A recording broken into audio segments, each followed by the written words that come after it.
Сәлем достар, бүгін осындай үлкен көлемде творожный пирог дайындаймыз.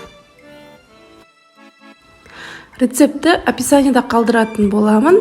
Сіздерде менімен бірге жасап көріңіздер. Алдымен қамырын дайындаймыз. Ол үшін бізге қажетті ингредиенттерді осылай дайындап алдық. 2 жұмыртқаға қант саламыз. Және шым-шым тұз қосамыз. Қаймақ, менде бұл жерде 20% қаймақ. Және де бөлме температурасындағы сары майды қосамыз. Мен қамырды миксердің көмегімен илейтін боламын. Барлығын біркелкі болғанша араластырамыз. Және ас содасының үстіне уксус қосып гайстетіп аламыз.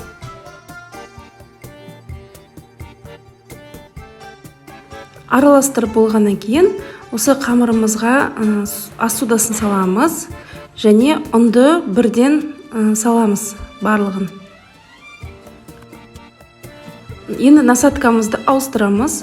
Осындай песочный қамырға арналған насадкамен қамыр илейміз. Мінекей қамырымыз дайын болды. Енді осы қамырымызды екіге бөлеміз.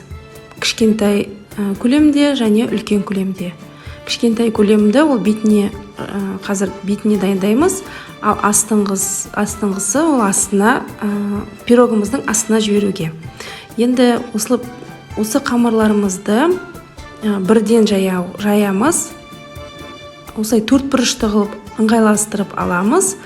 Қажет болса, ұнды сеуіп отырып, осындай противеннің көлемінде етіп жайып аламыз. Және противенге жаямыз.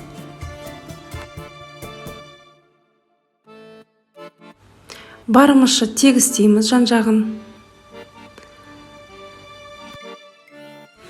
Достар, менің каналыма жазылып, қоңыраушаны басып кетсеңіздер.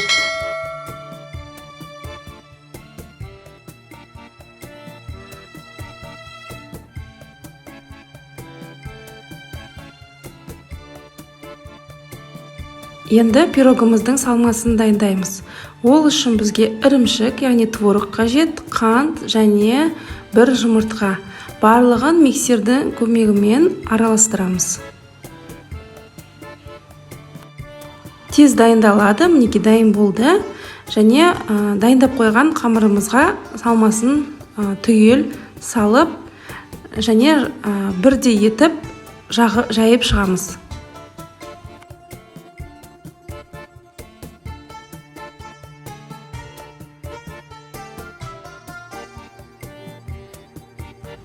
Енді алып қалған қамырымыздан бетіне жаюға осылай жаямыз. Және ұзынша етіп бөліп алып, бетін әдемілеп толықтай жауып шығамыз.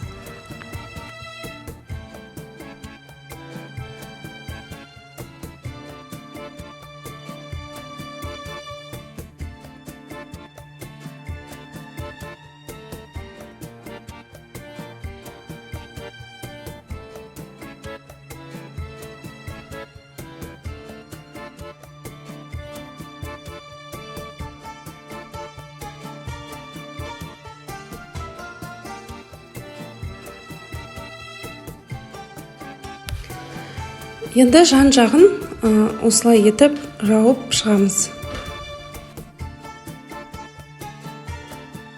Бір ас қасық сүтке жұмыртқаның сарысын қосып, бетіне жағып шығамыз. Пирогымызды алдын ала қызып тұрған пеште 180 градуста 35-40 минуттай пісіріп аламыз. Мінекей пирогымыз дайын болды. Қазір суығаннан кейін сіздерге кесіп көрсететін боламын. Мінекей кескенде осындай болады. Өте қарапайым, әрі тез жасалатын дәмді пирогтардың бірі. Жасап көріңіздер, ас болсын.